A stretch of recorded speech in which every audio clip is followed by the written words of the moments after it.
Strong people of our indomitable country. 8 years of war against us, the 20th day of full-scale invasion. Attempts to destroy us all, to destroy Ukraine. We are fighting for our lives. We are fighting for our lives against missiles, bombs, artillery, tanks, mortars, and everything else that the Russian troops are using to destroy us. Everything else that Russia is destroying itself with now. Because every shot at Ukraine, every blow at Ukraine are steps towards Russia's self-destruction, steps to self-isolation, poverty, and degradation. Everyone who just wants to live and has something to think with is leaving Russia. Scientists, artists, businessmen, IT specialists, etc.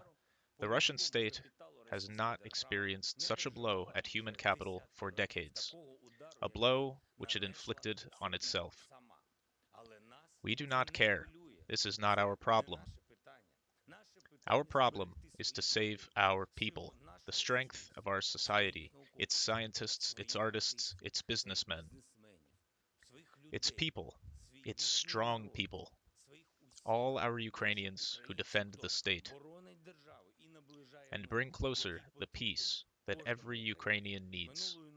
Last night, there were air alarms almost all over our country. The airport in Dnipro was destroyed by a missile strike. Kharkiv, Russian bombs hit residential areas. Artillery, mortars. Fighting continues in the region. Izium, Chuhiv. Disassembly of wreckage in the region after the missile strike on the TV tower is ongoing. As of now, 19 casualties are confirmed. Ancient Chernihiv and Oster are under such a brutal attack by Russia that it has wiped out any claims to its cultural ties to the times of Rus. The invaders have no roots, no memory, and no soul. Russian troops attacked Kyiv residents. 4 apartment buildings were destroyed. Disassembly of the debris is still ongoing.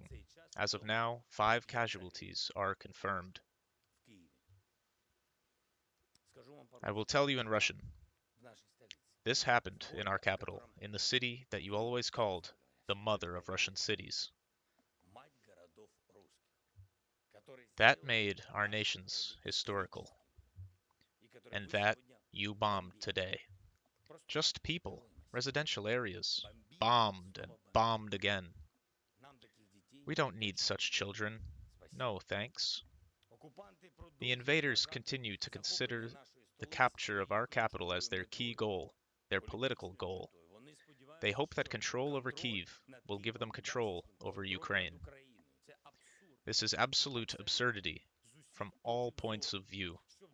To further strengthen the defense of the capital and the Kyiv region, I appointed Hero of Ukraine, Lieutenant General and Commander of the Joint Forces Operation Alexander, head of the Regional Military Administration. Dismissed head of the Regional Administration, Oleksiy Kuleba, will help the military leadership.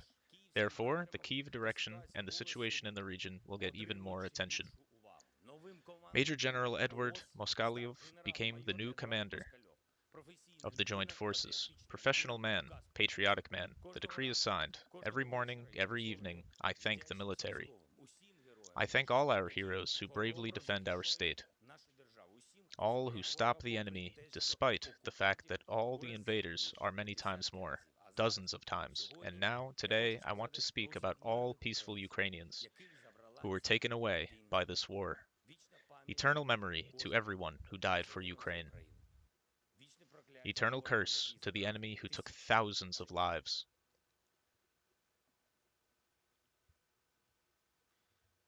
Humanitarian corridors have been partially opened today.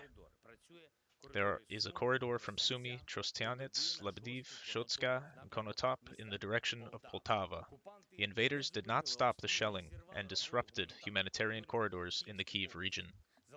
The convoy with humanitarian cargo for Mariupol also remains blocked for several days in a row, but still, little by little, people are leaving the besieged city by private transport. I want to thank SES officers, police, doctors, and everyone else who saves people for this important work. And of course, I am thankful to our military. Today I spoke at the summit organized by Great Britain. A friend of Ukraine, Boris Johnson, I addressed the United Kingdom Joint Expeditionary Force, spoke to the leaders of the Baltic states and the countries of Northern Europe. I said what, of course, all our citizens would like to say about NATO, about help, about sincerity, and the fact that not everyone took a moral stance in response to the Russian war. Each of more than 800 Russian missiles that have hit our country is an answer to a long-standing question about NATO, whether the doors of the alliance are really open for Ukraine. If they were open, if it was fair, we would not have to convince the alliance for 20 days that the sky over Ukraine should be closed. Closed to the death brought by the Russian Air Force. But they don't hear or don't want to hear us yet. Some allies have intimidated themselves, saying that they allegedly can't answer. They can't collide with Russian missiles and planes in the sky of Ukraine, because this, they say, will lead to escalation, will lead to World War III. And what will they say if Russia goes further into Europe, attacking other countries? I'm sure it's the same thing they say to Ukraine. Article 5 of the NATO treaty has never been as weak as it is now. This is just our opinion. When some members of the alliance are afraid to be truly an alliance capable of protecting everything for which it was created, freedom and democracy, humanity and justice, we need to look for effective guarantees. Guarantees for us, for our sky. And we will not give up. We need planes. And I will continue to talk about it. I will continue to pursue it. We need long-term security guarantees for the state, for all Ukrainians. Concrete things, concrete guarantees, legally enshrined so that there is no doubt in them, and so that no excuses sound, as they sound now, when we turn to those who signed Budapest, and who had the power to stop the Russian invasion even before it began, using preventative measures, by helping Ukraine, which is convincing, using sanctions that do not allow war. Ukrainians, there are more than 40 million of us in our state, and millions more around the world. This is a great force. Plus our friends, plus many of our partner countries. We all now have a common task, a national task. We must put pressure on Russia so that the price for this war against Ukraine becomes extremely painful, so that everyone in the world takes a moral stance. Not only states, but also companies. I'm talking about business, large corporations that still sponsor Russia's military machine and have not left the Russian market, although they should have done so immediately. As soon as the world saw what Russian troops were doing on our Ukrainian land. You know these brands. They are well known. And there are no secrets here. Nestle, Mondelez, and other giants of the food industry, as well as Raiffeisen, Societe Generale, and other banks. BASF, Samsung and LG, Bayer, Sanofi, and other pharma companies. Unilever, Johnson & Johnson, and dozens of other companies. And that's billions of dollars. We turn to the world, to states, and to people.